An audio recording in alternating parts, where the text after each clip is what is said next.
Hey guys, SuperHorrorBro Mike here, and in today's video, we take a look at Dark Deception Chapter 3 with a theory explaining the meaning behind its two main characters and locations. These are the sewers inhabited by the dread Duckies, and the Carnevil, which is home to those wretched clown Gremlins. As with previous stages and the game in general, these new locations are packed full of symbolism which may hold the key to explaining the unfortunate past of our character. A father who abandoned his mentally ill wife and child to pursue other women and begin his life over, before falling in trouble with the law for a number of sinister allegations. This man's name is Doug Hauser. How do we know this?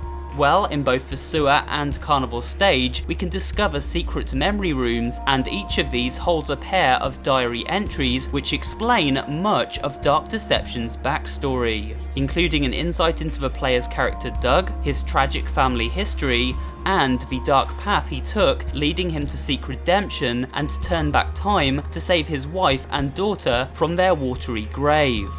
I'll leave links to both videos covering these notes in detail in case you've missed them at the end of this one. But with the basic concept explained, let us now proceed with a full analysis of the dread Duckies and clown Gremlins. Let us begin with a look at the Stranger Sewers stage and those dread Duckies. The most noticeable feature of these nightmarish creatures is surely the oddly placed traffic cone stuck to the side of their heads. It seems unnatural, but makes perfect sense when we remember the way in which Doug's family died. They passed away in a car accident as displayed here on the whiteboard found within Agatha's schoolhouse. Traffic cones are a warning sign for drivers, placed on the road often to close off unsafe areas and direct traffic correctly. We still don't know whether Doug was complicit in the deaths of his family, but whatever caused this accident, these traffic cones are a safe bet for symbolising the event. Another odd feature of these Duckies is of course their human legs. Certain ducks sprout these long feminine legs and chase down the player at high speeds in an attempt to trap them. They appear to be the legs of an adult woman.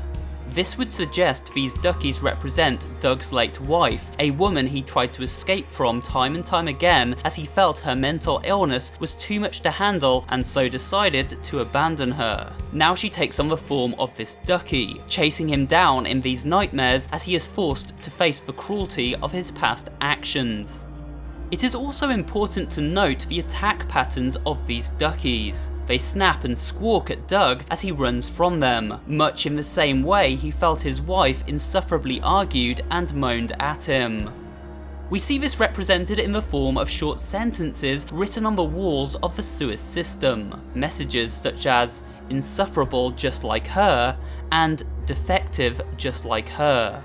Also the hidden message "remember your ugly duckling," an obvious reference to Doug's daughter Kristen, who, like her mother, suffered from bipolar.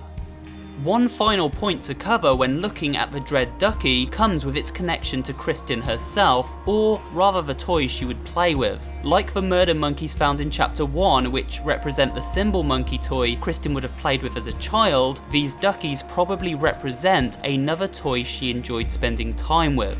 They look similar to the tin wind-up ducks of old. So this is an embodiment of both Doug's daughter Kristen's toy, their legs representing his wife, and the sense of escape he sought from her, and of course the traffic cone, a symbol of the accident which ended their lives. If we turn our attention to the Stranger Sewers boss, known as Doom Ducky, we can see another symbol of Doug's inner torment. Look at the mass of hands which sprout from the back of this monstrous looking creation. Doug always felt like his wife and daughter were dragging him down, as evident in this secret letter written by him. He later came to regret leaving them and felt haunted by their memories. So this giant mass of hands really represents how Doug felt trapped and held back by his family. But what about the sewers themselves? This unpleasant location forms a visual representation of Doug's shady life. Game developer Vince Livings once commented on his reasoning for the inclusion of a sewer stage, stating the following: "The sewers are a place where the lost and forgotten things in people's lives wind up." These sewers are a place of forgotten things. We know Doug tried to forget his family after leaving them and put them out of his mind. Then they passed away in a car crash and he lost them for good. So this entire sewer system represents both this wish to forget them and their passing. And it seems the accident ended with his wife's car sinking into the water. The sewer is full of water. Now Doug must quite literally wade through the filthy and sordid memories of his past. With the sewers and Duckies explained, let's move on to a look at those creepy clowns and the carnival they dwell within. The carnival seems to be a little more vague in its meaning than previous stages. However, if we look beneath the surface, it becomes apparent what this stage represents. It seems as though Beas fondly remembers the carnival from her own childhood. Ah, the circus.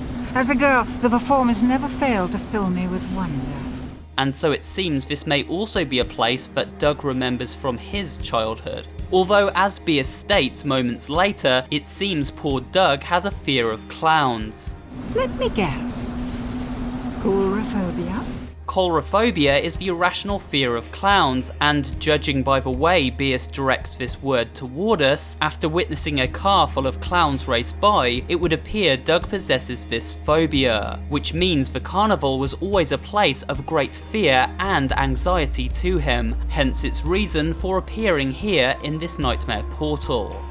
However, there is more to this stage than simply recalling Doug's childhood trauma. We learn in this stage through once again accessing the secret memory room and reading those hidden notes that Doug turned himself into the police after being alleged to have committed a number of disgusting criminal acts towards women.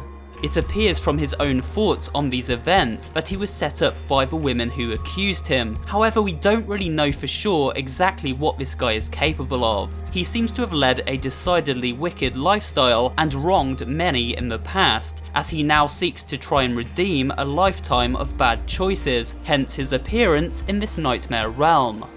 The point being that Doug was in trouble with the law, and throughout this carnival stage he is pursued by cars full of clowns. These cars representing the police searching for Doug before he turned himself in. He even appears behind bars in a cell during this sequence here. Doug felt he was on the run from the law, and so this particular nightmare symbolises this. So, more than any other, this stage really is all about Doug more than his family. We have seen another stage which represented Doug's greed, the Gold Watcher Mansion. Here we see a stage representing Doug's childhood fears and his anxieties as an adult accused of a number of crimes and hunted by the police. Of course, the clowns may also connect directly to Doug himself. A message on this wall reads, "You can't change what you are." Seeing as this message appears in an environment full of clowns, and clowns symbolise foolishness, there is a very obvious connection. Doug led a foolish life, full of naughty deeds and mischief. He lived recklessly and acted like a clown himself, taking no real responsibility for any of the destruction his life choices caused to others. You could say Doug was a clown himself, an idiot, a fool. It's not for sure if this was the intent of the game developers, but it's certainly an interesting parallel to draw, and one which makes sense. As mentioned before, this carnival stage is all about Doug and his personal fears and mistakes, rather than anything directly tied to his family as we saw in the sewers. That said, we can still see creatures which represent his daughter, like these monkeys, trapped and unhappy within their cages. And all around we see imagery from previous nightmares, including the dolls of Agatha herself, who obviously represents Doug's daughter Kristen. So even in his own nightmare, these icons of his family still line the halls to haunt him. Will Doug ever gain the redemption he seeks? We'll have to wait and see on that one.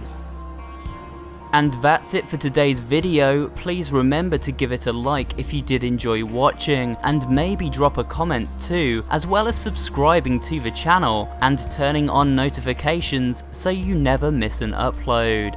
This channel specializes in variety horror content, including creepypasta readings, horror gaming facts and theories, and general interest pop culture horror videos. So if you're interested in all things spooky, you'll find something to enjoy here at SuperHorrorBro.